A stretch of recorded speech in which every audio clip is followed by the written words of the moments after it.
Roberts & Roberts Brokerage presents Keenevention 2015's Friday night keynote speech by Chris Rietmann. Roberts & Roberts, when you're serious about precious metals. Online at rrbi.co.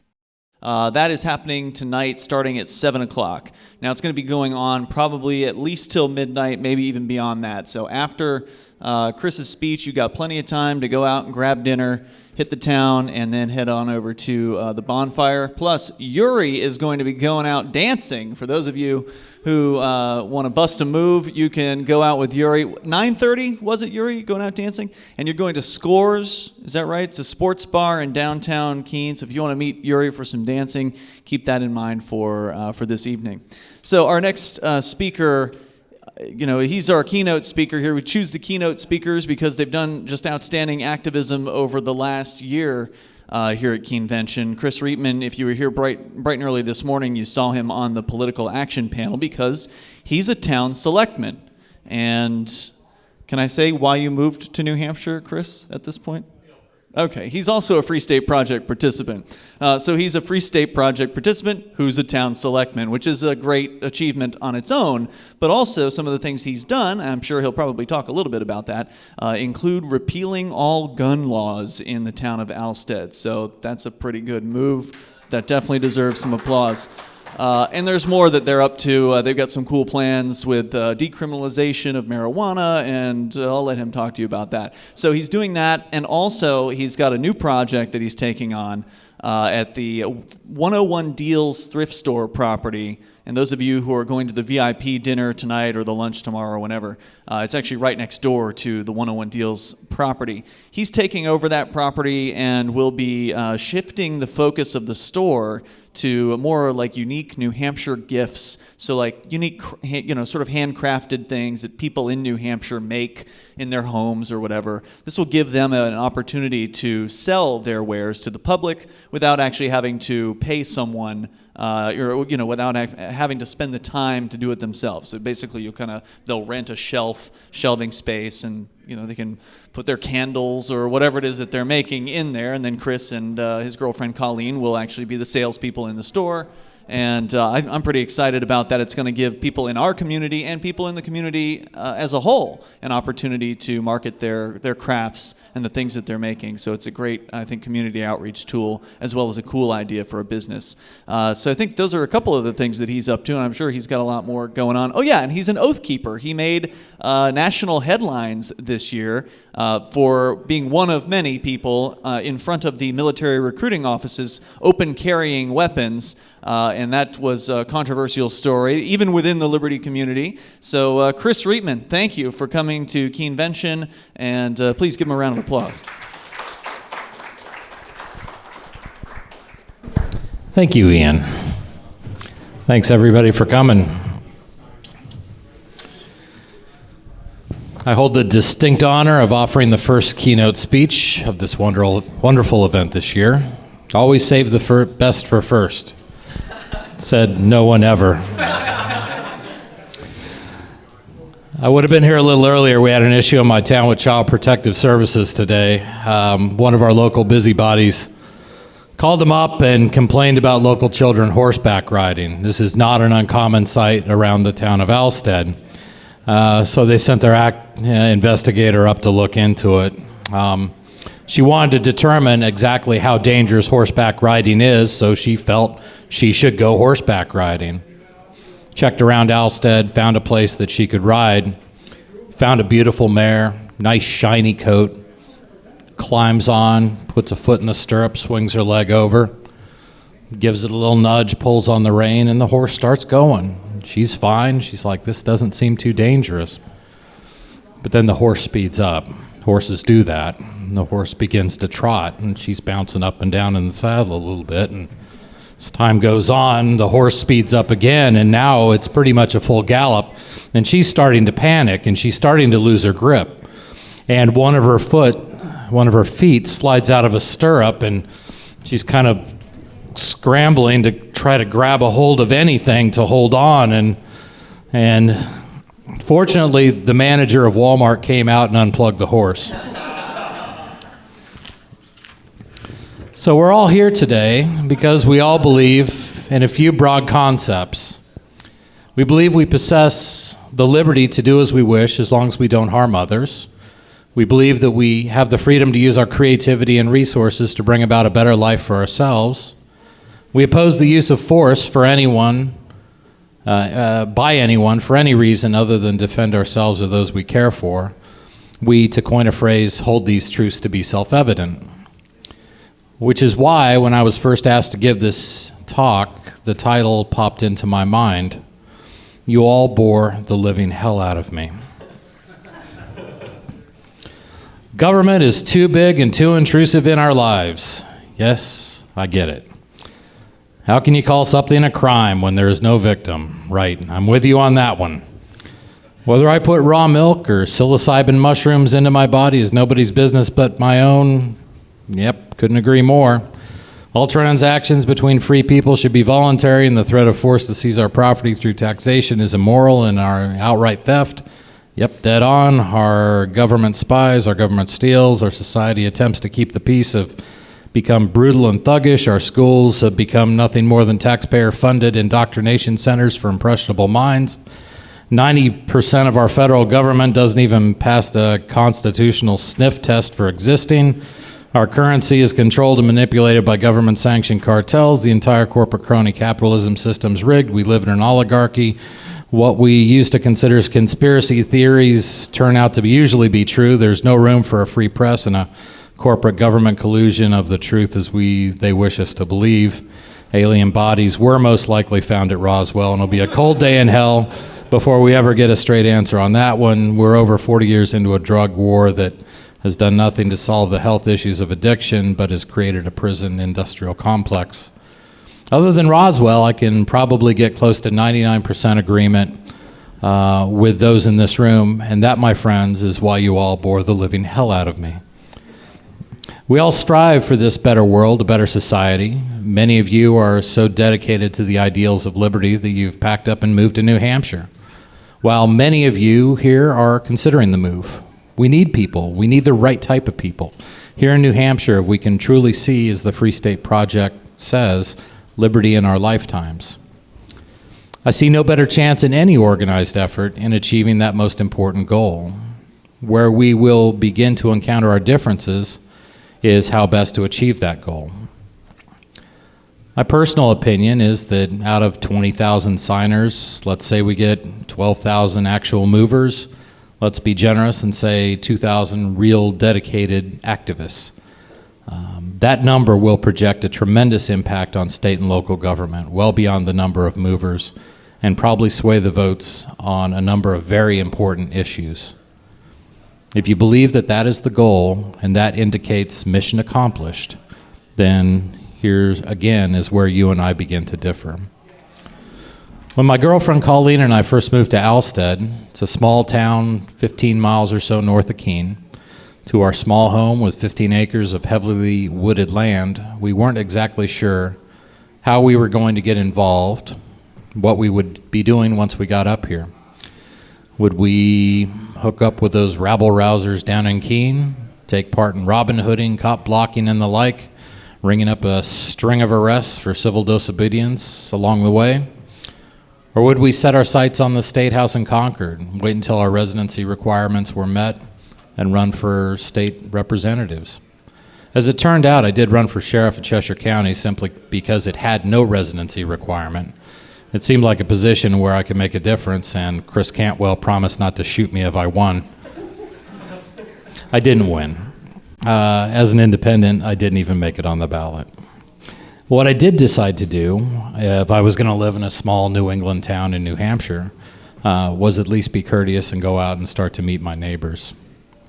I started attending our town's selectmen's meetings, and Colleen began volunteering at the local food bank and delivering meals to the elderly. After a few meetings, it became clear that the town budget was, to put it mildly, a point of contention. The local minority of Tea Partiers and conservative Republicans had got organized and did a great job of defeating proposed spending hikes and imposing a 3% annual cap on budget increases. Pretty amazing in a town that's 60-40 Democrats versus Republicans. The predominantly liberal Board of Selectmen had responded by pretty much shutting down all spending out of fear that the town might end up running out of money for winter, which is a major budget expenditure every year. Other than frequently voicing my opinion on the occasional topic that came up at these meetings, I decided maybe for once I'd offer a proposed solution, a citizen-led advisory budget committee to advise and assist the selectmen on budgetary matters and take a deeper dive into our budget to see if perhaps there was some waste we could identify and maybe find some areas that we could improve some processes and save some money. They took my suggestion, immediately voted to have me head up the effort to put this together, and I became the first chairman of that budget committee. This allowed me to meet local Republicans, Tea Partiers, and Democrats and see if I could work with them on things we agreed upon and maybe, just maybe, change some minds on some issues where we differed. Hell, I even started getting invited to parties from both sides of the aisle, which was pretty impressive. For the record, I see no use for government in a society that I wish to live in. I've gone from a young independent to a Reagan-esque Republican to a full-blown neocon until I decided to start looking into that Ron Paul guy in 2012. The slide from trying to believe I could remain a minarchist didn't last long when you began to look at things morally and not politically. While I was getting my feet wet in the rock and roll world of New Hampshire municipal budgetary processes, I also began to reach out to groups that I had been involved with in the waning days of my Republican era back in Pennsylvania. The Preppers, the John Birchers, the Constitutional Conservatives, Oath Keepers, Three Percenters, a lot of militia types, all anti-big government groups that still believe our country stands a chance if the Constitution, and particularly the Bill of Rights, were followed by Washington and government at all levels. While you and I may not agree that a constitutional republic is realistic or morally acceptable, we can agree that the natural rights of speech, religion, assembly, self-defense, and so on cannot be morally restricted by man, and this is common ground. I've always been a firm defender of the natural right of self-defense, and this is a major issue with these groups. These are people that I can't say we agree on everything, but allowed me to meet the other local Republicans, Tea Partiers, and Conservatives, and see if I could work with them on the things we do agree upon, and maybe, just maybe, change some minds on some issues where we differed. You may have heard that line before. I hope you're identifying my theme in this talk and see why I chose a path that may not be exactly that of your typical liberty activists. I believe that for liberty to become the standard and not the rare exception, it will take more than a single method to accomplish it. I can honestly say that I agree with virtually all the methods being used across the state.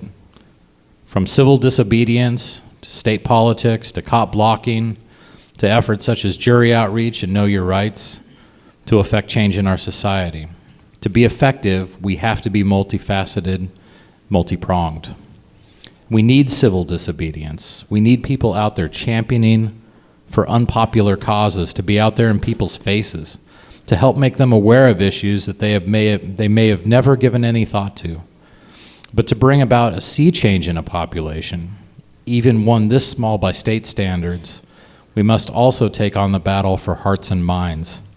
I will posit that there are few methods more effective than civil conversation, discourse, and debate with people you've met, perhaps became friends with, and can find agreement on some issues and offer to help them.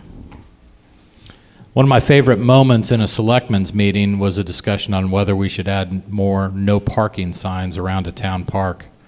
This is after I had been haranguing them for every bit of regulation they had ever brought up. A selectman and self-proclaimed liberal and socialist said, "I really don't see the need for any more regulation in this town." I was like, it just doesn't get any better than that. After the killings at a Marine recruiting station in Chattanooga, I organized one of the first open carry, anti-gun free zone demonstrations in the country. We weren't the first. A gentleman in Virginia was out on the street in front of a recruiting station the day after it happened, which I think was on a Friday. We were out there on Monday morning, not only in Keene, but I had worked with the leadership of the New Hampshire 3 Percenters, and there were armed presences in Concord, Manchester, and Nashua recruiting stations too. Here's where I lose my space, and then I mumble for a moment until I find it. In Keene, our efforts were picked up by the local media within about 10 minutes of us standing on West Street in a very liberal New England college town with AR-15s, AK-47s, Glocks and thigh rigs, chest rigs, body armor, and battle belts. It's a really funny scene to see a newspaper reporter in high heels literally running towards armed men with guns. Things kind of blew up across that regionally and then nationally. It also blew up in the local Liberty community. You see, some people know my intentions better than I do. Because I'm a veteran and work with Oath Keepers, I must support foreign war because I chose to defend a recruiting station. To some, I was glorifying the ideals of militarism, American exceptionalism, and feeding right into the neocons' playbook. To some, any good I may have done by pointing out the hypocrisy of gun-free zones and anti-open carry laws was outweighed by the support our troops mantra. I respectfully disagree. What I did was this. I helped change many people's minds about gun-free zones and open carry. We had so many people come up to us and say, I'm not a gun person, but why aren't these soldiers allowed to defend themselves? My response was, why shouldn't anyone anywhere have the right to defend themselves? It's a wonderful thing to see the gears start turning in somebody's mind, and then the aha moment when they finally get it. That's what we need to go after. It's priceless. The support by the community was amazing. We were receiving hot meals delivered every day, cases of bottled water, gift cards from Dunkin' Donuts. The list went on. And every time I thanked them, we didn't talk about the troops. We talked about gun-free zones. Through every interview I did with local, regional, and national media, that was the message I delivered. In every conversation with the hundreds of people that came and talked to us and offered their support, that's what I talked about. Somehow, in some crazy way, a group of heavily armed veterans, civilians, militia members, and current and former serving police officers were accepted and thanked for being heavily armed with long guns and body armor, Glocks and battle belts on the streets of a liberal New England college town. For 5 days in the hot sun, we broke the ice with the community. The vast majority didn't see us as a threat, though our government certainly did. We demonstrated that if the government can't protect a community, the community can certainly protect themselves. We in the Liberty community enjoy friendship and fellowship with those who we have the most in common with, our friends and compatriots in the Liberty community. To bring activists in and to keep them here and active, it's a wonderful and beautiful thing. Its strength cannot be overstated. But if these are the only people we're discussing the ideals of liberty with, we are seriously missing the boat. We're not just wasting our time preaching to the choir, we're ignoring all the people around us that haven't yet comprehended the beauty of the Song of Liberty. If we are to see liberty in our lifetimes, we need to recruit many, many, many more voices to our choir. It's not about us. We already get it. It's about them. When we educate, when we present our ideas in ways that are not only palatable but cause those aha moments, that's when we win hearts and minds. That's when we help our friends and neighbors truly begin to help themselves. This is New Hampshire. This is the live free or die state. The ideas of liberty are not new to them, though they may have been fogged over by the two-party system and government-controlled media. We need to help them remember what they already know in their hearts. We have to reach out. We have to work with those who we may disagree with, even on many of our positions and our core principles, simply because they have never been exposed to them. We cannot allow ourselves to live in a bubble of libertarian theory and never try our hand at convincing a hardcore neocon or New England Democrat of the value of our beliefs, not just to us, but to them, their families, and their communities. This isn't to say this is the only path we should take. What I'm saying is this is a path too few of us take. It can be challenging and satisfying. You'll be supported by some and a pariah to others, but you will be helping spread the message of liberty from the ground up. And as we all know, nothing's more powerful than that. And for all these reasons, all of you bore the living hell out of me, and I love you for it. Now get out there and embrace the sheeple. Buy some guy wearing a Bernie Sanders t-shirt, a cup of coffee, and talk about the war on drugs and see what else comes up. Make friends with a local gun nut and go hit the range. Maybe talk about blowback and foreign policy. Hell, talk about the heroin issue, hypocrisy of prohibition, and the record of legalization. Talk with your local cops about whether they feel the drug war is winnable and whether jail is the best place to treat addiction. Just please get out there in your community and change some minds, goddammit. Thank you.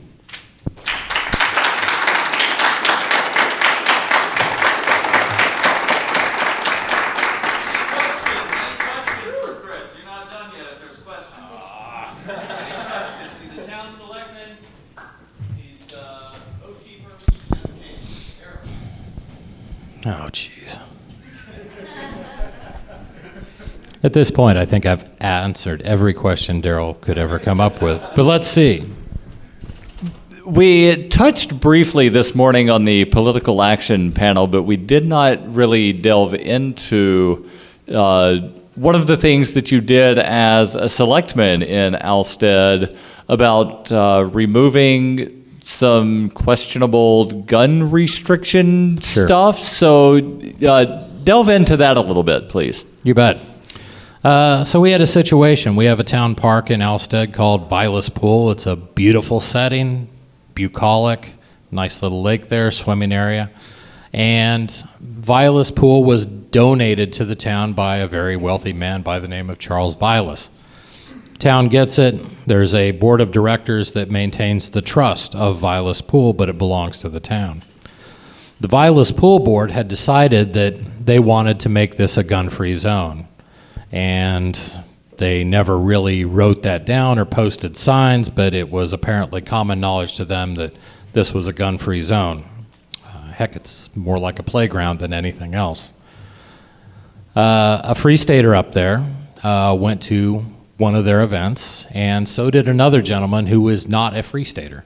They were both open carrying, and a few people got very, very upset on the board of directors and immediately asked them to please remove their guns from this property immediately, and they called the police.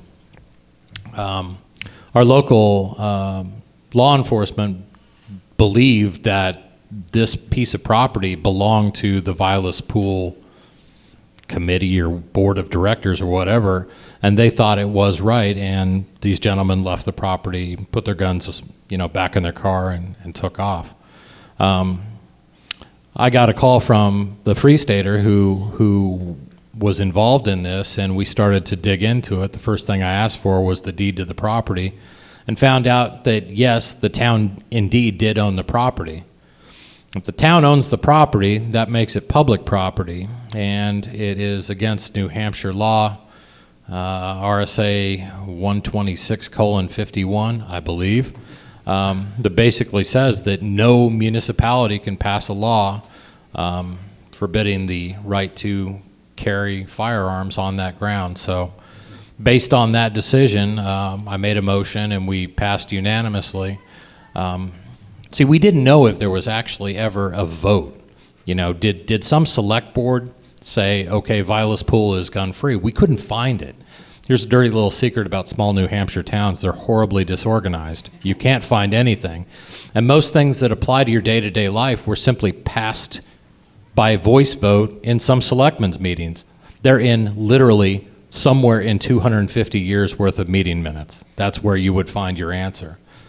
So my motion was to abolish and declare null and void any law that restricted the use or carrying or possession of firearms going back to 1763 when our town was founded, just to make sure there wasn't one lingering out there that we were forgetting about.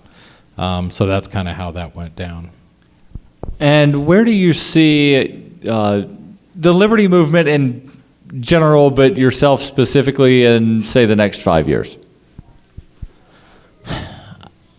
I think the liberty movement, is that a word we're using? Or we're using movement? Is it? I use community because I didn't want somebody going, it's not a movement. I think it's going to continue to grow. I think it's going to grow faster than it has before. I think more young people, I look at kids my son's age, he's 20 couple years old, they're really grasping it. And they're grasping it without a Ron Paul or some big figure who's really grabbing it. It's more people like Daryl and Derek and Ian that they're starting to see in media that are kind of waking them up. So I think it's going to grow faster. Myself in 5 years, I really have no idea. I don't know whether I will always be involved in my town, and I may not be a selectman in 5 years. I'll probably ruffle too many feathers by then. But I will remain involved. I'll be at meetings, or maybe I'll take on some other position within the town. Hey, Chris, you don't bore the living hell out of me, so I appreciate the work that you've done and continue to do. I want to know, as a person who ran for political office, a lot of the people who have run for state rep are openly anarchists, and they get smear campaigns that are mailed to the people of their community. Did you face any sort of similar smear campaign against you? And if not, what are you going to do next time to make sure that does happen? It's a good goal to go for. Free Staters are not well received in all communities. And I took a little bit different tact. I don't introduce myself to people around the town of Alstead. Hi, my name's Chris Rietmann, and I'm a Free Stater. I'm going to get labeled. It would be like introducing myself as I'm Chris Rietmann, the Republican or the Democrat or whatever. It's going to put a preconceived notion in people's minds about what you are, who you are, and what your beliefs are. I don't label myself. I don't label anybody else. So I've never really experienced that because, quite honestly, nobody's really had the balls to ask me. I guarantee you they suspect. I guarantee you. And I guarantee you also that this video will be making its rounds within this little core conspiracy group he's really a Free Stater. Nope. But here's the thing. In the town of Alstead, population 1,900 and a couple odd people, how many people have asked me if I'm a Free Stater? Any guesses? Somebody throw a number out. Two. You're one high. One person has actually come up to me and said, "Are you one of those Free Staters?" I'm like, "Well, thank you for asking." Yes, I am. So really, I don't advertise. I don't put labels on anybody else. I don't put labels on myself. I don't, honestly, I really don't understand how it's not common knowledge, but maybe it isn't.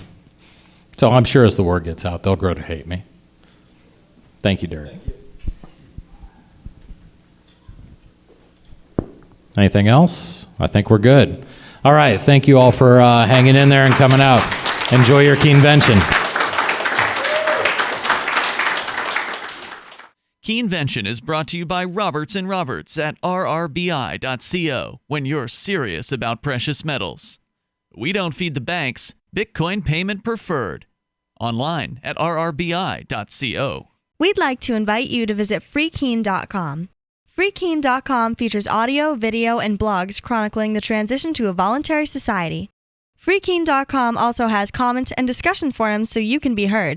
Freekeene.com. I should be in Keene, New Hampshire with the Free Staters.